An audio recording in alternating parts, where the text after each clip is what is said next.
Hi friends, welcome to my channel. Central government job కావాలి అనుకునే వాళ్ళకి చాలా అంటే చాలా మంచి అవకాశం అండి. మనకి గవర్నమెంట్ ఆఫ్ ఇండియా కింద పనిచేస్తున్నటువంటి central Bureau of investigation CBI వాళ్ళు నోటిఫికేషన్ రిలీజ్ చేశారు. దీనికి శాలరీ 88,000 పర్ మంత్ వస్తుంది. ఇది పర్మనెంట్ గవర్నమెంట్ జాబ్ అండి. ఇలాంటి జాబ్ వస్తే మాత్రం లైఫ్ అయితే సెట్ అయిపోతుంది. సో ఛాన్స్ మిస్ చేసుకోవద్దు ఫ్రెండ్స్. అవకాశం ఉన్నవాళ్ళు దీనికి అసిస్టెంట్ పోస్ట్లకి రిలీజ్ చేస్తున్నారనమాట. సో కంప్లీట్ జాబ్ డీటెయిల్స్ అన్నీ కూడా డైరెక్ట్ సైట్కి వెళ్ళి క్లియర్గా చెక్ చేద్దాము. కాబట్టి వీడియో ఎక్కడ మిస్ కాకుండా లాస్ట్ వరకు చూడండి ఫ్రెండ్స్. దీనికోసం మనం వెళ్ళాల్సిన వెబ్సైట్ ఏంటంటే upsconline.nac.in. ఈ వెబ్సైట్కి వెళ్ళాలండి. అఫీషియల్ పోర్టల్ ఈ విధంగా ఓపెన్ అవుతుంది. ఇక్కడ ఫస్టే ఉంది చూడండి, మనకి కావాల్సిన online recruitment application for various post అంటారు కదా, ఇది క్లిక్ చేయాలి. ఇది క్లిక్ చేస్తే ఈ విధంగా వస్తుందన్నమాట. పోస్ట్ నేము ఇక్కడ మీరు అప్లై చేయాలంటే ఈ లింక్ క్లిక్ చేయాలి. అడ్వర్టైజ్మెంట్ కోసం ఇక్కడ అడ్వర్టైజ్మెంట్ అని ఉంది కదా, పీడిఎఫ్ ఫైల్, ఇది క్లిక్ చేయాలన్నమాట. నోటిఫికేషన్ ఈ విధంగా ఓపెన్ అయిందండి. డీటెయిల్స్ అన్నీ కూడా క్లియర్గా చెక్ చేద్దాము. గవర్నమెంట్ ఆఫ్ ఇండియా కింద పనిచేస్తున్నటువంటి Union Public Service Commission invites online recruitment applications అంటున్నారు. సో మనకి యూనియన్ పబ్లిక్ సర్వీస్ కమిషన్ వాళ్ళు ఏ డివిజన్ కింద ఇస్తున్నారంటే Central Bureau of Investigation department వాళ్ళకి రిక్రూట్మెంట్కి తీసుకుంటున్నారనమాట. ఇవన్నీ కూడా మీకు పోస్ట్ ఆఫ్ అసిస్టెంట్ ప్రోగ్రామర్ పోస్టులకి తీసుకుంటున్నారండి. ఇవి చూడండి, నెంబర్ ఆఫ్ పోస్టులు అన్రిజర్వ్డ్ 8 ఉన్నాయి, EWS 4, OBC 9, SC 4, ST 2. So మీకు అన్ని కేటగిరీస్ వాళ్ళకి ఇస్తున్నారు అండ్ అన్రిజర్వ్డ్ వాళ్ళకి ఇస్తున్నారు. కాబట్టి ఏ కేటగిరీ వాళ్ళైనా కూడా అప్లై చేసుకోవచ్చు అనమాట. ఇప్పుడు డిజబిలిటీస్ ఉన్న వాళ్ళకు కూడా ఇస్తున్నారు. అవన్నీ ఇక్కడ ఇస్తున్నారు. డీటెయిల్స్ మీరు చెక్ చేసుకోండి ఫ్రెండ్స్.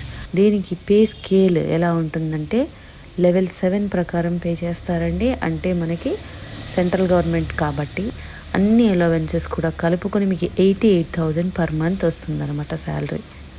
దీనికి ఏజ్ లిమిట్ ఎంత ఉండాలి? మినిమం 18 ఇయర్స్, మ్యాక్సిమం 30 ఇయర్స్ వరకు కూడా అప్లై చేసుకోవచ్చు అన్రిజర్వ్డ్ ఆర్ ఈడబ్ల్యూఎస్ వాళ్ళకి. అదేవిధంగా ఓబీసీ వాళ్ళు 33 ఇయర్స్ వరకు అప్లై చేసుకోవచ్చు. ఎస్సీ ఎస్టీ వాళ్ళు 35 ఇయర్స్ వరకు కూడా అప్లై చేసుకోవచ్చు. ఏజ్ రిలాక్సేషన్ కూడా ఇస్తున్నారనమాట. అండ్ ఎడ్యుకేషన్ క్వాలిఫికేషన్ ఏమి ఉండాలి అంటే మీకు 3 ఆప్షన్స్ ఉన్నాయి. ఒకటి మాస్టర్స్, ఒకటి బ్యాచిలర్స్, ఒకటి డిప్లొమా హోల్డర్స్. దీనికి ఎలా ఉన్నాయో చూద్దాము.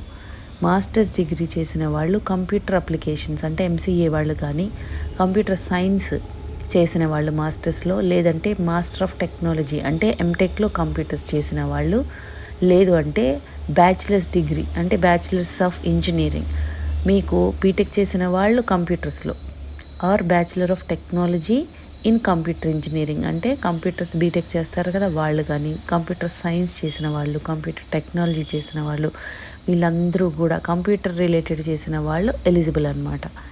అదేవిధంగా వీళ్ళు కాదు అంటే కనుక వేరే bachelors degree in computer applications చేసి ఉండి, లేదంటే computer science or electronics and communication engineering వాళ్ళు 2 ఇయర్స్ ఎక్స్పీరియన్స్ అనేది ఎలక్ట్రానిక్స్ డేటా ప్రాసెసింగ్లో ఉండాలన్నమాట.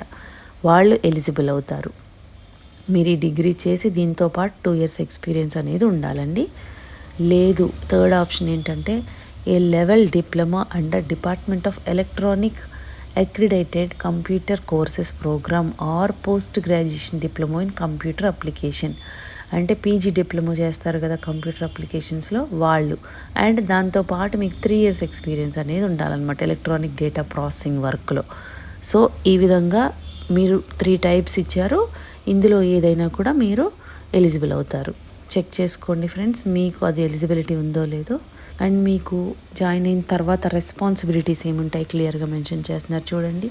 Main duties of the post are as follows: collection, collation and processing of information to assist in programming. మీకు assistant programmer post కాబట్టి assist in programming, analysis and MIS support, coordination of users and other support functions.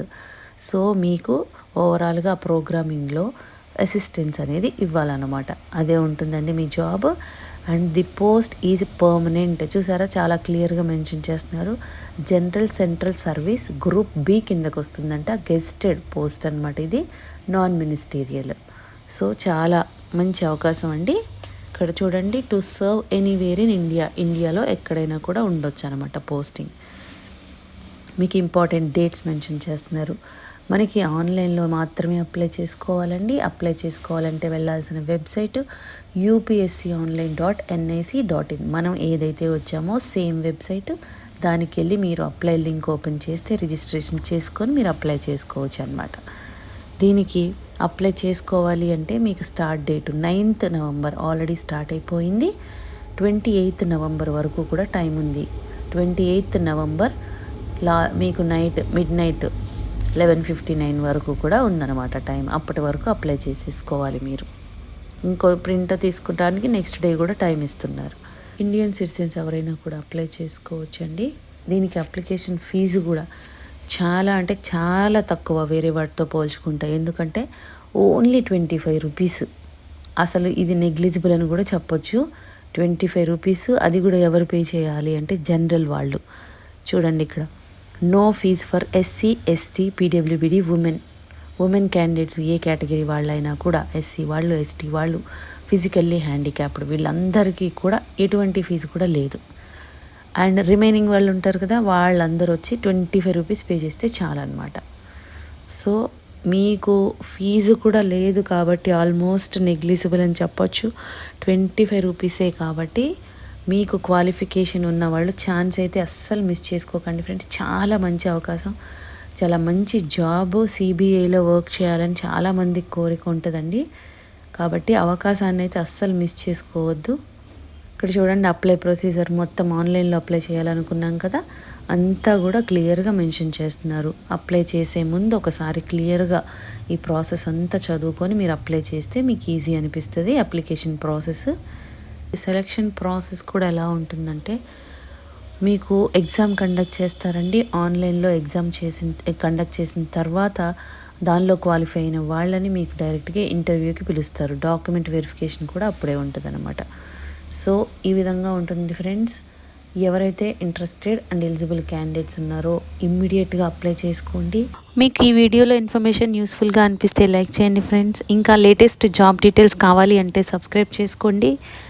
ఏదైనా doubts ఉంటే comment చేయండి, లేదంటే డిస్క్రిప్షన్లో mail ID mention చేసాము, దానికి కూడా మీరు మెయిల్ చేయొచ్చు. Thank you.